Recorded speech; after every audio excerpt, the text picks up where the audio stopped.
Hi everybody, Jacob Reed here from ReviewEcon.com. Today we're going to be going over the 2026 Microeconomics exam FRQ. This is my unboxing video. The exam just got released a couple of hours ago or several hours ago. I've now gone through the FRQs and done my best to make some guesses as to what I think the answers are. Before we get into it, I want to admit that I'm a little sad right now because my own students did not get these three questions. So they got one of the other versions. If that happens to you, unfortunately, I do have bad news. We're not going to see those questions released. And so unfortunately, we're not going to be able to discuss them and figure out what the answers are on those. So I hope most of you got this one. My own students are a little sad about that as well. If you didn't, they understand, they feel your pain. Before we get into it also, in addition to that, I want to thank everybody for supporting ReviewEcon.com. If you haven't done so already, I would love it if you subscribe to the channel. It does help us with the algorithm. And also like this video if it's helpful for you. Share it with somebody else that took the microeconomics exam. Hopefully they got this same set of questions. And make sure you tell your friends who might be taking AP Economics next year about ReviewEcon.com. I would appreciate the support.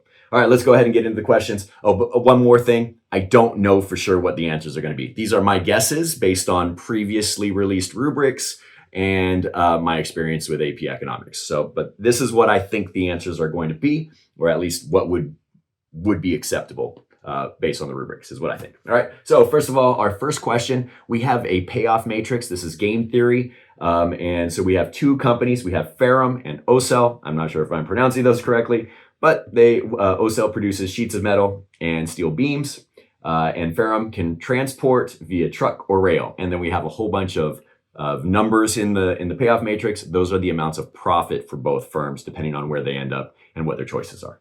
First question is, what is Ferrum's most profitable strategy if Ocel produces sheets? In order to answer that question, we're only looking in that column there, and more specifically, we're only looking at those two sets of numbers.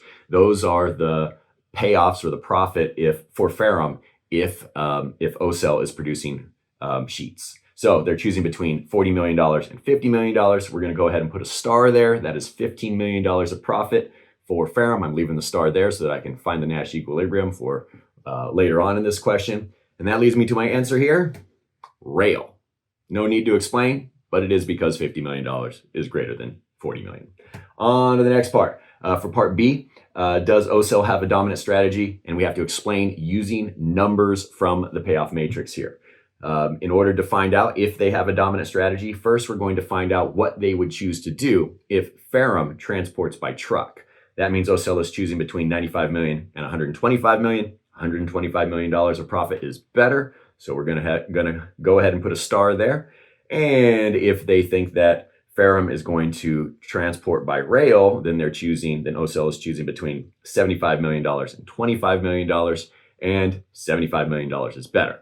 So in one sense, they will choose beams, and in the other instance, they will choose sheets. So that means that they do not have a dominant strategy. So my answer is no, because if Ferrum transports by truck, Ocel is better off producing beams. That's $125 million is greater than $95 million. And if Ferrum transports by rail, Ocel is better off producing sheets. $75 million is greater than $25 million. And if you have an answer something like that with the numbers, I think you'll get your point there. On to part C, we have to identify a Nash equilibrium or equilibria for this game, or state that none exists. We already have one Nash equilibrium identified there, but we need to answer one more question to find out if there's a second one. So we're going to be in that column there. We're looking at this is if Ocel produces beams. Ferrum has to choose between $20 million and $30 million. And since $30 million is better, we're going to go ahead and put a star there. That leaves us with a single Nash equilibrium right there in that lower left quadrant. So we're going to identify what we see there. Ferrum transports by rail, $50 million profit, and Ocel produces sheets. That's our single Nash equilibrium. And I also threw in the amount of profit there just to be safe, because I always like to use numbers if they're possible. All right, for part D. Suppose that Ferrum incurs a $20 million increase in the cost of rail transport with no other changes. We're going to redraw this payoff matrix showing that increase in cost, which is really a reduction of these profits that we see here, right? Now we're only going to change the profit for the places where Ferrum is going to be transporting by rail. And that is only going to be those two numbers. The other numbers in that row belong to Ocel, and Ocel doesn't transport by rail. They either produce sheets or beams. So we're going to subtract the $20 from those numbers, and everything else is going to remain the same. So I have $30 million instead of the $50 million, and $10 million instead of the $30 million there. And if you have that, I think you're going to get your point. On to part E, we're going to suppose that these firms work together. They now form a monopoly, and we're going to draw the graph, a properly labeled monopoly graph for Acier, which is the new company's name, apparently. So, and we're going to have all of the proper things labeled. Plus, we're also going to shade in the deadweight loss. All right, so here's what we got. I have a downward sloping demand, marginal revenue below. I think that's the first point. I think the second point will be from finding MR equals MC's quantity. Next point will be from finding price at the demand curve above. Then you'll get a point, I think, from having the ATC below the demand curve at the profit maximizing quantity of Q1 and having it at its minimum point where it intersects the marginal cost. I think you will, and then I think the last point will be for properly shading the deadweight loss, which is right there in that triangle. Now on to the last part. This is part F. We are asked if government regulators impose a lump sum tax on Acier if the profit maximizing price is going to increase, decrease, or remain unchanged as a result of the lump sum tax, and we have to explain. So in order to change the price, then the MR equals MC quantity is going to need to move, or the demand curve, which moves the marginal revenue as well. So here's my answer here. No change because the lump sum tax will only impact the ATC and will not move the marginal revenue or marginal cost. And if you have an answer something like that, I think you'll get the last point. All right, and on to part 2. Question number 2, we have Protecto. This is their short run cost schedule for producing helmets. They produce and sell helmets, and they can sell them as many as they want at $60 each, and their fixed cost is $80. First, we have to identify the market structure that Protecto sells helmets in. And here's the key here. If you read carefully, you have enough information here, and it's just in the stem. Sells as many helmets as it wants at the market price. That means Protecto is a price taker, and the price takers are perfectly competitive firms. So, perfect competition. Just identify it. No explanation needed. On to part B, we're going to calculate Protecto's average variable cost when it produces 4 helmets, and we're going to show our work. So if they produce 4 helmets, that means their total cost is going to be $200. We're going to subtract the $80 fixed cost. That'll leave us with $120. And then we simply divide by the quantity produced of 4. And there's our answer. So I took the total cost minus the fixed cost divided by the quantity equals the AVC, which is $30. All right, on to part C. We're going to calculate Protecto's economic profit when it sells 5 helmets, and we have to show our work. So if they are producing 5 helmets, they have $235 of cost, and we have $60 each is what they're selling for. So we're going to take the $60 of price, times that by 5 units produced, and then subtract the $235, and that is $65 of economic profit. And if you have all that with the work shown, I think you'll get your point. Next, we are told to identify Protecto's profit maximizing quantity of helmets, and we have to explain using marginal analysis and numbers. So we already have our marginal analysis, means marginal cost, marginal revenue, or marginal benefit and marginal cost. And so we already have that calculated. We're just going to look at that portion right there to speed up the process of finding it. And remember that the marginal revenue is the same as the price, which is $60. So that leads me to an answer here, 8, because that 8th unit has a marginal revenue of $60, but a marginal cost of $55. And if they produce 9, then the marginal revenue will be 60 and the marginal cost will be 65. So that 9th one would actually decrease their profit by $5. All right, on to part E. Protecto is earning positive economic profit in the short run as the market for helmets adjusts to a new long-run equilibrium.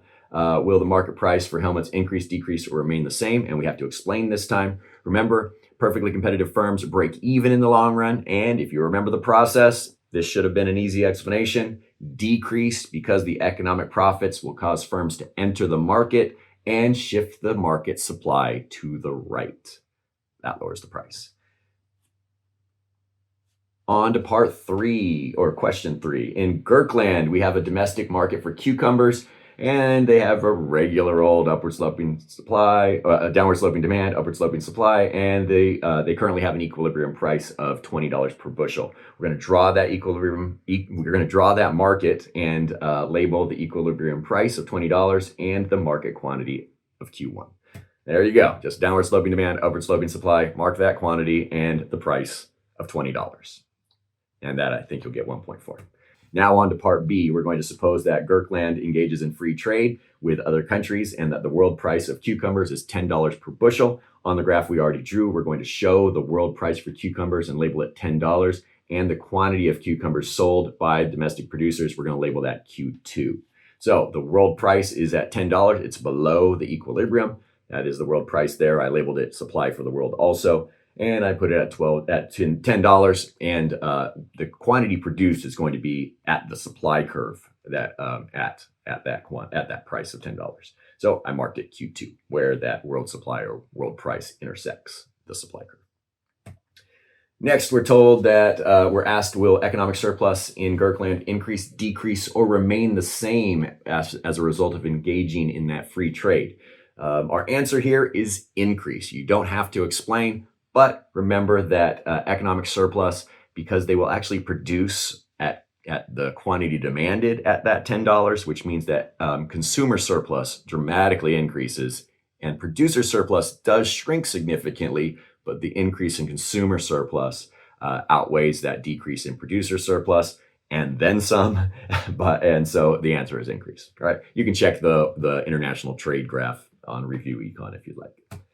All right, so on to the next part. For part C, we're going to suppose that the government imposes a tariff, a $5 tariff per bushel on the import of cucumbers. On the graph we already drew, we're going to show the quantity of cucumbers and label it Q3, and that will be produced as a result of the $5 tariff. So I'm going to shift that world price upward along with the world supply, and now I call that world supply plus the tariff. And I marked it $15 because it will increase the price by $15 in this model. And at $15, we have Q3 is the quantity supplied. That will be the domestic quantity produced here. All right.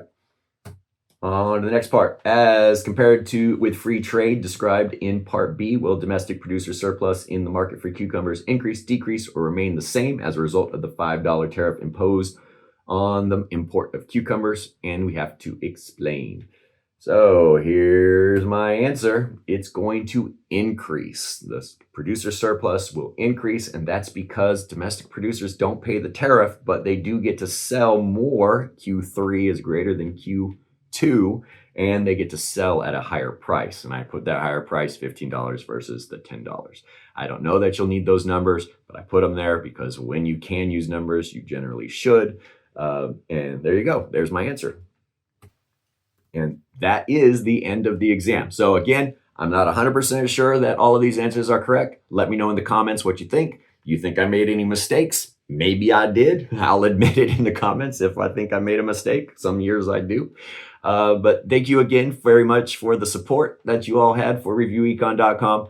Good luck on your macro exams. Make sure you keep on studying as much as you can until Friday when you start that exam at noon. All right, take care, everybody. That's it for now. I'll see y'all next time.